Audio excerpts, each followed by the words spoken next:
The Little Boy Who Lost His Name. Dear Jude, our lives are filled with so many magical and wonderful people, places, experiences, and memories. We hope this is one of them. Enjoy this adventure, and we wish you many more to come. Merry Christmas. Love, Mommy and Daddy. One day a little boy awoke, sat up and rubbed his eyes, looked over at his bedroom door, and got a big surprise. His name, which we had stuck there, shock horror, it was gone. What exactly was he called? Bob or Ted or John? He looked inside his closet. He peered in all his drawers. He searched underneath his bed, crouched down on all fours. That's you, Jude. No luck, his name had vanished. It wasn't anywhere.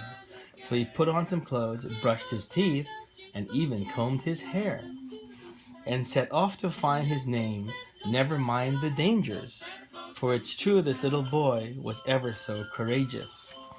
He crept outside into the dawn and found the winding trail. Would he find his name? Let's see, on with our magic tale. The boy reached a grand stone courtyard, and on a rock he sat, when a funny-looking man sprang up, bells jingling on his hat. "Cheer up!" the man cried heartily. "What's the matter, dear, oh dear?" And he pulled a piece of candy from behind the boy's left ear. He stood on his head, crossed his eyes, and sang out merrily, "I'm a jester, and making boys laugh is my specialty." "I'm sorry," said the little boy. "I like to watch you clown. But you see I've lost my name, so I can't help feeling down." "Lost your name?" the jester spluttered. "Is that some kind of joke?" And he made two chickens appear from underneath his cloak. "It's no joke," the little boy sighed. "More like a nasty trick." Looks like Jude. "Then take this jay," the jester said, "from the top of my stick." He did a somersault, and then made both ears wiggle, and pulled a face so gruesome, the boy couldn't help but giggle.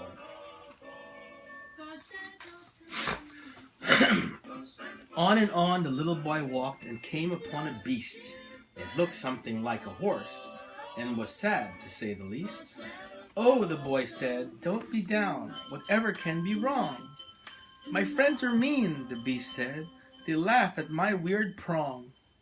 I'm not a donkey or a horse, a pony or a mule. No one wants to play with me, and I don't like going to school. I want to know what my name is, to find out what I am." "Join the club," the little boy said. "I'm in the same jam." "But that thing on your forehead, it's not a prong, it's a horn." "You poor old silly, haven't you guessed? You're a unicorn." The unicorn looked astonished, then smiled and danced in joy. "A unicorn, of course! How can I thank you, you clever boy?" "I know," he said, and gave the boy a special unicorn shoe. "I hope it helps," he told him. "It looks like the letter U." Maybe her name begins with U. The ponies. Actually, the unicorns, I said. "Who goes there?" a dragon roared, snorting thick gray smoke. "I'll sizzle you like a hot dog. Seriously, no joke."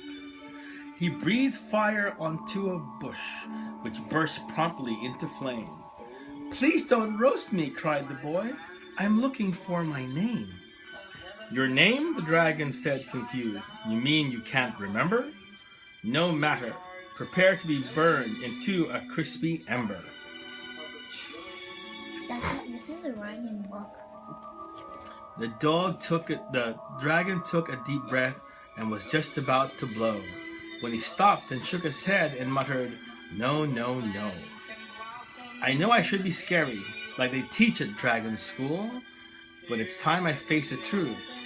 I just don't like being cruel. My name's Dragon." Cruel is like mean. "My name's Dragon," he explained, "which starts with the letter D, and with his claws picked off a scale just above his knee.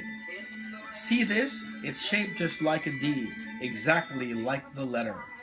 Take it with you as you search. I hope your luck gets better.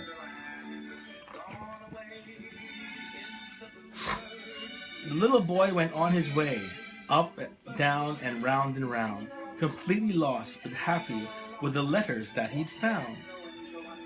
He smiled as he remembered the great characters he'd met and wondered how much crazier this escapade could get.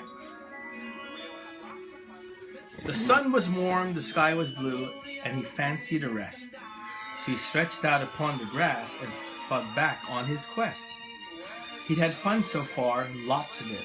He'd hardly even been scared, and he'd done things that other boys never would have dared.